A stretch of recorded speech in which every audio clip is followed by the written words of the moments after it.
How to find photography clients. In order to get photography clients, you need leads, and that's what this video is all about. How to market your business so that you can attract leads that you then convert into paying clients. I see too many videos where so-and-so person is like, just do these 3 magic things and all these people are gonna just throw handfuls of money at you. And while that would be super sweet, that's not really how business works for like literally anyone. The field of dreams, if you build it, they will come mantra is not a real thing that we can count on. So, attract leads, convert them into clients, and magic, you're making money and in business. And I've got a super sweet ninja tip for you on number 3, so do not skip that one because this one is really, really good. It's showtime.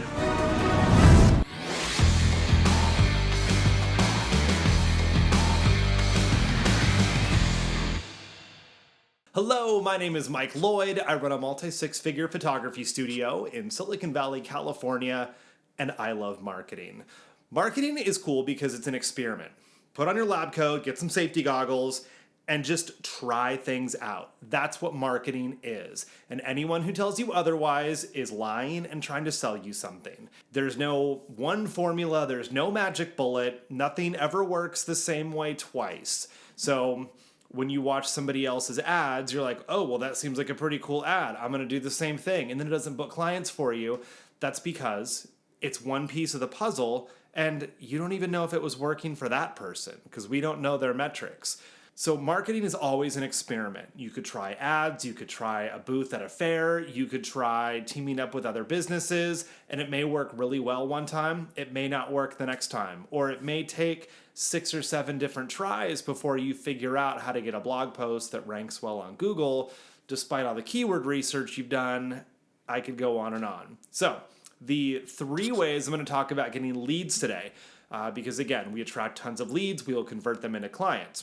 Number 1, Facebook ads with an offer they can't refuse. Number 2, influencer marketing. And 3, having a booth at a fair.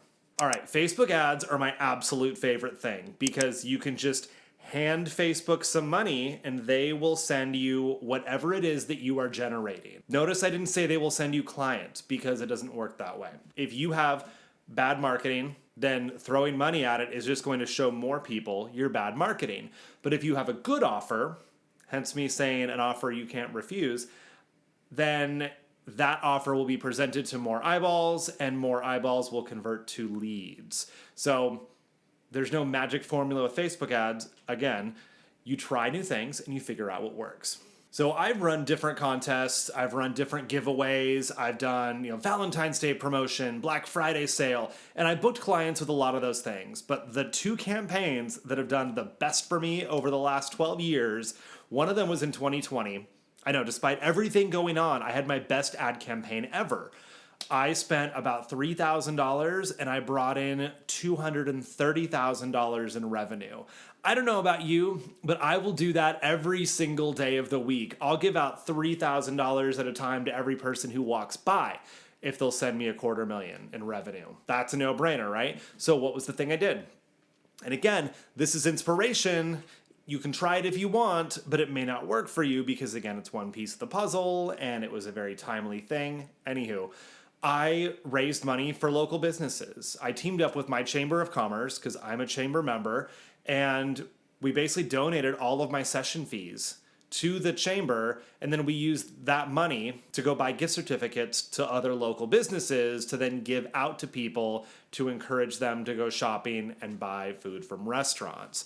So the money went directly to the community to then support these local businesses. And in a time, especially during the COVID lockdown, when businesses were really suffering, everyone in the community rallied behind this. They loved that they could support our community. We've got a pretty tight-knit community here. And I booked a ton of shoots. It was amazing. So that is one option. The other thing that did really well for me this year, I wanted to continue giving people an opportunity to give. So I reached out to a bunch of local nonprofits that I thought were aligned with my own values and my own brand. And then I put it up in my Facebook group and I let my clients decide who the winner was.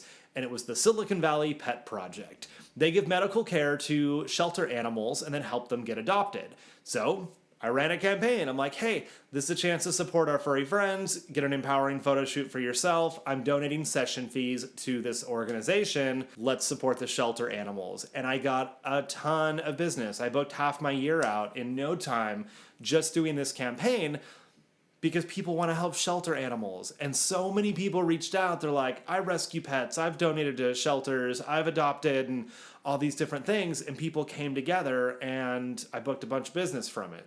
So that works really well for me. I know other people who run Black Friday sales or Christmas in July or Valentine's, Mother's Day promos, all kinds of different things. But the idea is you could run 9 different campaigns that convert nobody, and then you get one that explodes and fills out your calendar for the year or somewhere in between. But the idea is that it's an experiment and give them an offer they can't refuse. In my case, it was allowing them to support the community while doing a shoot for themselves. So it doesn't have to be a discount. Give them something of value. And the chance to support their community was the value here. Number 2, influencer marketing.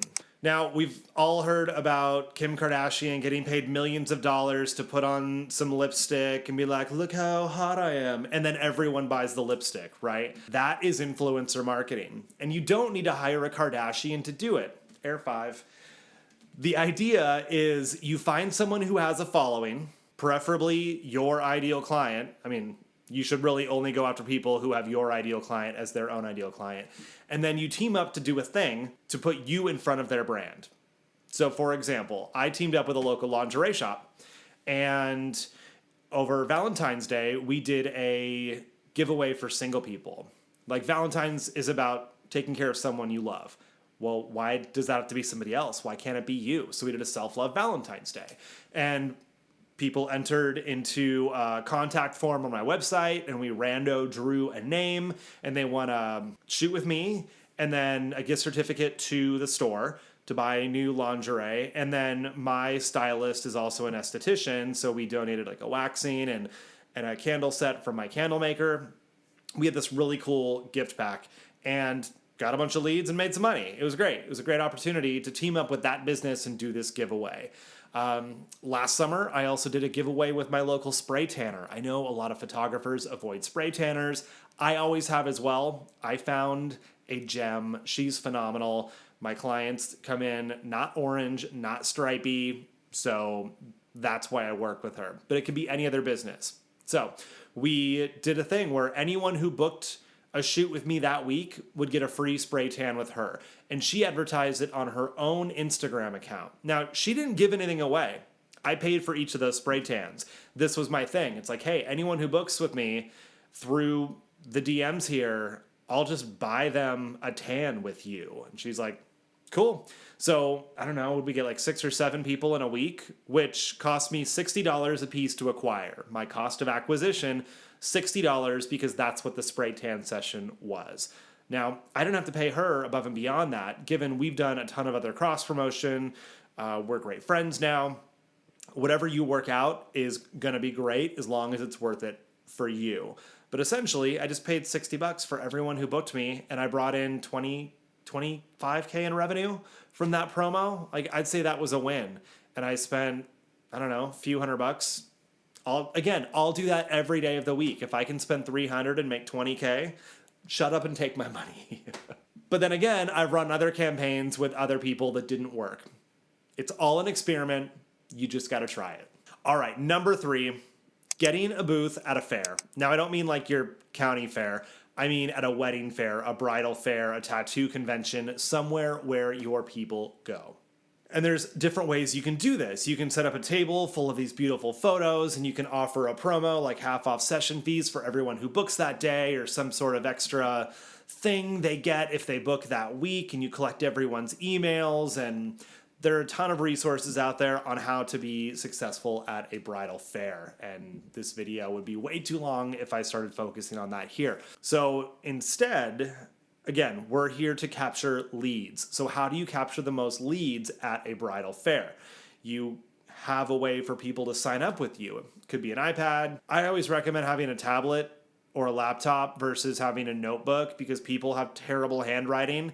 And if you miss one letter in somebody's email, then you've lost their contact and they might have been really interested in booking you. So get something digitally, allow them to type their info in where it can't be misspelled, or at least significantly reduces the chances of it being misspelled.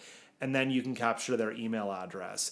And maybe you could do a giveaway, team up with another vendor who's there and do a giveaway with both of your brands, something like that. But the idea is to collect as many names and emails from interested people as possible and then give them an offer they can't refuse. But I promised a super sweet, sneaky ninja tip here. You don't have to actually go to the bridal fair. Now, stay with me. I've been to fairs before where you have, hot brand ambassadors representing somebody's table. Like I went over to meet the photographer at this one tattoo expo and I'm like, hey, so how long have you been doing photography? And she's like, oh, I'm not the photographer. And I'm like, cool, well, where's the photographer? She's like, oh, she's not here. We're working the booth for her. I do not recommend that. That is not what I mean. Because people are there to connect with you. They want to meet you and find out who you are as the photographer. But maybe you can't go, or maybe you don't have the budget to buy a table at the fair. So what you can do is contact the producers of the fair after the fair is done and ask if you can buy the email list. Because the event is done. They have no other way to make money from it at this point beyond pre-selling booths and tickets for the next year. So if you're like, hey, I wasn't able to make it to the show, but I would love to buy the email list of attendees, can I do that? They're probably going to say yes, and you're probably going to get a really good deal because it's an opportunity for them to make more money without having to do anything else. Boom. There you go. Then you just contact everybody from the email list, give them an offer they can't refuse, and get them to book you.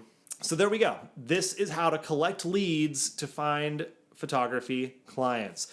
Run Facebook or Instagram ads with an offer they cannot refuse, and don't be afraid to experiment.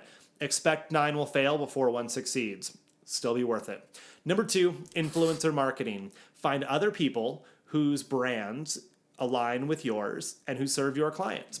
Team up with them and share audiences. And number 3, do a table at some sort of fair or convention or expo. And super sneaky ninja tip, you don't even have to go. You can just buy the email list after the event and market to them that way. Now, if you want to know how to actually convert these leads into paying clients, I've got a killer training on theboudoirguild.com. Link is down below. Consults that lead to bookings. This is how I convert via telephone consult all the leads that come into my business into paying clients. And you can do it also using my script. So if you want to know more about that, head to boudoirguild.com. Check out the other videos I have. You are amazing. See you inside.